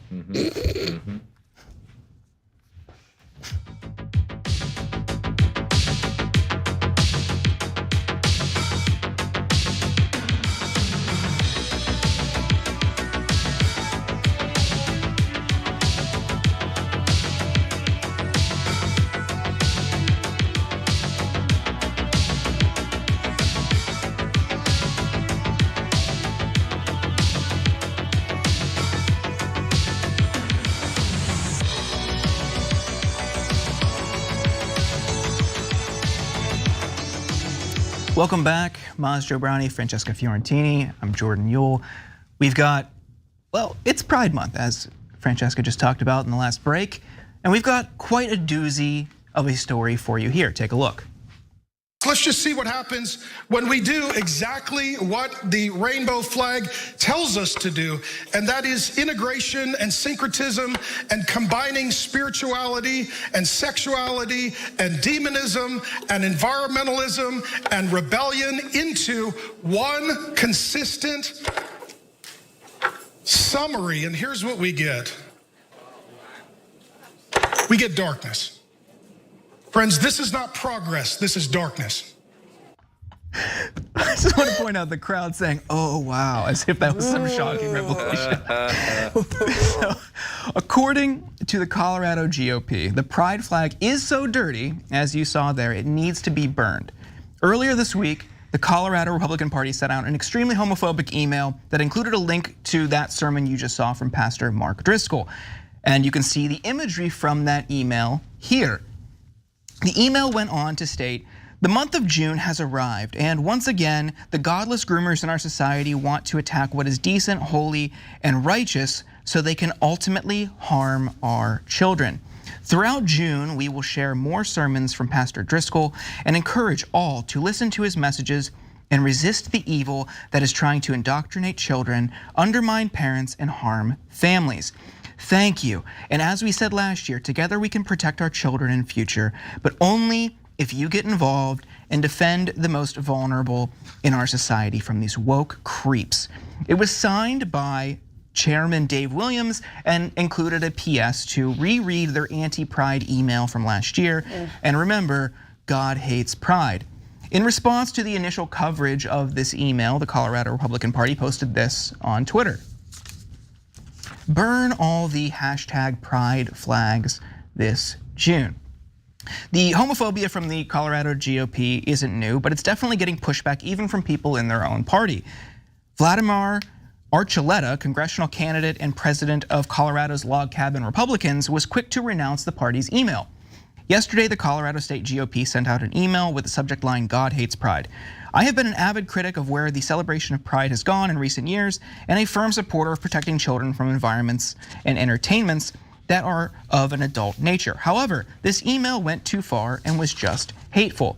I personally found it very troubling. I spoke with many LGBT and non-LGBT Republicans yesterday who also found the message in the email disgusting and offensive. This email does not represent the Republican voters of Colorado. Archuleta, who is openly gay, also announced that because of this email, he is no longer accepting the party's endorsement in his congressional run. In response, Dave Williams doubled down, telling Huffington Post, we make no apologies for saying God hates pride or pride flags, as it's an agenda that harms children and undermines parental authority, and the only backlash we see is coming from radical Democrats, the fake news media, and weak Republicans who bow down at the feet of leftist cancel culture. Williams added the party will work with state legislators and pursue ballot initiatives to try to block access to gender-affirming care for children in the state. I mean, the attacks on the LGBTQ community and Pride Month in general really have escalated over the past couple of years. This is just disgusting. It's patently offensive. What do you think? Yeah, I mean, I don't even think we showed the graphic yet, but that from that fundraising email, can we put that up? Because I think that's important context here. You have that. Yeah. So this was that's the link to the sort of ridiculous and very funny sermon there. It says, God hates flags. Now, I remember that's very close to an anti-gay slogan with a slur in it. And that's not by accident. Saying God hates flags, God hates pride. Both of those things are just hearkening back to that anti-gay slogan with a slur in it. Let's not get it twisted. That's exactly what it's meant to do. That's what it is for. It's so over the top. I think, okay, one serious thought and then one fun, I mean, sort of lighthearted thought, but like the serious thought is like, you know, back in 2015, when Donald Trump's running for president, there was sort of an opening to LGBTQ Republicans, right? A number of them were sort of like surrogates for him, those whose names I don't care to remember. There was a Yiannopoulos at some point. You know, there was a lot of them, and they would stand for Donald Trump. Yes, they happened to be well off. They were white guys, right? There weren't a lot of like, you know, lesbians stumping for him or like people of color and whatnot, but you know, they were still an archetype. But it was sort of seen like, hey, maybe the GOP is turning the page on this, and the Log Cabin Republicans, which have been around for a lot longer, are evidence of that. And then something shifted, and I think it's emblematic of how desperate the GOP has become and how much they're grasping at these old fights, and they're trying to refight them because they have literally nothing else to like, no other boogeymen to erect. So like, well, let's just go back to the gays, you know? And so Log Cabin Republicans have been kicked out of conventions. I believe it was in Texas, and so on and so forth. And lastly, all the hate on Pride Month, doesn't it just remind you that it's Pride and everyone should be happy and celebrating, going out and partying? Like June, the right is making June even more Pride Month than it already is. Like if you didn't know it was Pride, you definitely know now. They're doing, I think, I don't know, the Lord's work really of branding here. I honestly don't know why anybody cares about who's with who. I mean, it's just like, I say it all the time. If somebody's happy in a relationship, that's a huge victory. You know how many people are unhappy in relationships?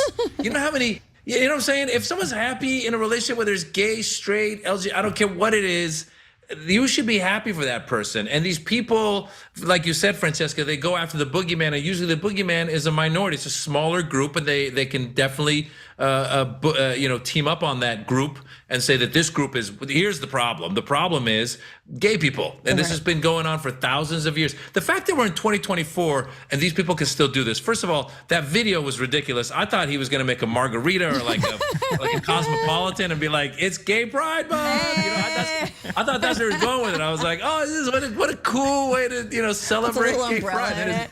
And he's like, "It's black," and he's like, "And that's why black gay people are the worst." I mean, it's like, what are you talking about? What kind of dumb, just stupid, backwards mentality? And anytime someone says God hates or God doesn't, God told me to do this, that just is saying I'm a closed-minded person and you can only believe in what I believe. So I'm going to say that God told me that guy is in the closet. He's probably closeted, and therefore he's making his little concoction of liquids to somehow convince himself not to admit to the fact that he's in the closet. And one last thing I will say, I had a conversation with these guys who were saying to me, they go, "Hey, I'm cool with gay people being gay, but why do they have to have a Pride Month? Why do they get a whole month?" I was trying to explain to them. I go, the whole point is, because I have friends that have come out later in life, and the damage it did to them earlier in life because of the unacceptance in their families and in their community, that did major damage. And I was trying to explain to these people. I said the reason they call it Pride Month is because it's still to this day it's called in the closet. Like you're hiding in the closet.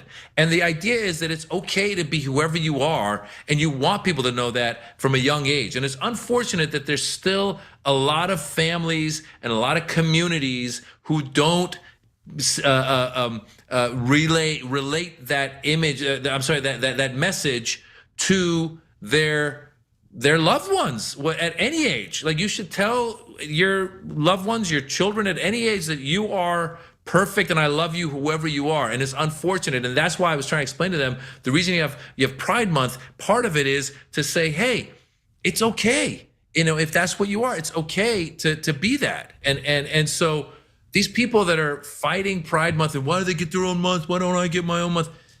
Because you've had 2,000 years of being told that you're okay when you really weren't. You've had a lot of issues and problems that you've created and caused and continue to cause. And I'll go back to problem number one is your stupid analogy with all the mixing of the liquids. You don't get your own month. If you're that stupid. If you're that bad of a bartender. We've got one more story before we wrap the hour. Take a look at this. And they're coming in from the prisons and the mental institutions. And can you imagine the money they're saving? And can you imagine how much nicer it is? But Venezuela, the crime is down 72%, and the instructors talking English, and they have somebody speaking, in some cases, languages that we'd never even heard of. There are a lot of languages that we don't have here. We have nobody that even speaks these languages. And they're sitting down in a school, taking a student's place that might be a hardworking, good student, a citizen. While speaking at a Turning Point USA event in Phoenix, Trump claimed that migrants are now speaking languages we have never heard of before. We have more from that speech in a bit, but on the languages comment, this isn't the first time he's made that claim. Take a look. We have languages coming into our country. We have nobody that even speaks those languages. They're truly foreign languages. Nobody speaks them. We have languages coming into the country. Is that true? I'm not well traveled, but I feel like we've probably identified all of the languages. Am I wrong? Maz, you travel a lot.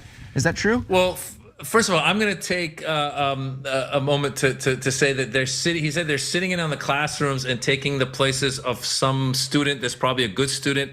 American students are some of the lowest students in the world, so probably they're not taking the place of a good student. They're probably doing better than the American student would be. Number one. Number two, as a joke, when I travel and I do jokes, I sometimes talk about like the stupid American who's like, doesn't know anything about the rest of the world or geography or languages. And this dum-dum is actually proving that by saying that there's some language they're speaking that nobody's even heard of. America's a country of 330 million people. I guarantee you that every language that's out there there's someone here who speaks it. Yeah. And I think Trump is talking about Spanish, which is, that's what he's talking about. It really is. No, let's face it, because he said Venezuela. They speak Spanish, but maybe he thinks they speak Venezuelan, which is a different language. And then he keeps talking about this 70% crime is down, which is just mumbo jumbo. He's making up these statistics, and he's saying that they're sending their prisoners here, which, by the way, was the plot to Scarface. So maybe he saw Scarface late at night one night, and he was like, they're coming here, and they're cooks, and then they're cooks, and then they're gonna then become drug dealers, and then they become kingpins, and then they say things like, say hello to my little friend, but they say it in a language we don't understand. What's going on? This guy's the stupidest, dumbest, grande idiota, un stupido, I just called him an idiot in Persian, in Spanish, and Italian, and if I had other languages, I would use it. Yeah. I mean, yeah, the other languages are coming in. Also, to your point, Maz, he's from Queens. Queens, I believe, is maybe the most diverse place. Is it at least in the United States? New York overall has 800 different languages. Just like he never got out of the limo. He was always in the limo. Yeah, you think he got out of the look limo? at the languages from father's over limo there. to other? Yeah, come on. No, I mean, like kind of being real. I don't want to like gloss over who he's talking about, which could be like people who speak Quechua or people who are from indigenous groups in Mexico or Central America or South America. Like there are many, many indigenous languages. The Spaniards were colonizers, but many people speak those languages. Many people have heard of those languages, right? Linguists have, those folks have. Like there are translations to that, you know. So it's just kind of a doubling down and the dehumanization specifically of Latin American migrants. They don't even speak Spanish. He's not smart enough, I think, it's to remember Spanish. He's definitely not smart enough to say things like Quechua or other languages, right? So he is just like, they're almost like you're waiting for him to say like heathen, right? We're like, oh, okay, so this is old weirdo colonial crap here. So we have a little bit more from that speech, and he didn't stop at the languages that no one had ever heard of. He went on to say that Venezuela and other countries are exporting their criminal population to the US, like Maz alluded to. Think how bad that is, he told the crowd before saying that's exactly what he would do if he were the leader of a Latin American country. I have to say, I would be the first one that would have done it. And I wouldn't be having 50% jail population, I'd be down to 0. Our country is going to hell and we're going to stop it on November 5th. Unsurprisingly, there's 0 evidence provided by his campaign for Venezuela deporting or sending their criminals here. Last year, Trump's campaign was unable to provide any evidence for his narrower claim at the time that South American countries in particular were emptying their mental health facilities to somehow dump patients upon the US. Representatives for 2 anti-immigration organizations said they had not heard of anything that would corroborate Trump's story, as did 3 experts at organizations favorable toward immigration. CNN's own search did not produce any evidence. The website factcheck.org also found nothing. And if you've lost fact check, you don't have a leg to stand on. Francesca, what do you make of this claim? And Maz, to come back to you also on that point about sending their criminals here and their mental health patients here. Emptying their mental health facilities is just, I mean, it's wild. Like if you don't want Venezuelans to come into the United States, drop sanctions on Venezuela. Stop punishing the people of Venezuela for the actions of their government. That is the simplest way if you want to actually address this issue. I mean, my question on language is, what language does Trump speak? What language is Covfefe, bro? Like what language? I think he's definitely lost the grasp on the American language. See, as have I. But yeah. Yeah, listen, these people are, Trump is not serious. This is the age-old tactic of demonizing someone who's coming for us. I mean, he even in one of those speeches, he said Hannibal Lecter is coming. I guess the Venezuelan Hannibal Lecter, I don't know, Enrico Lecter, I don't know what his name would be. Hannibal. Coming. Just drop the yeah, age. Hannibal, venga. But what's ridiculous is the people who have made this deal to just it's almost like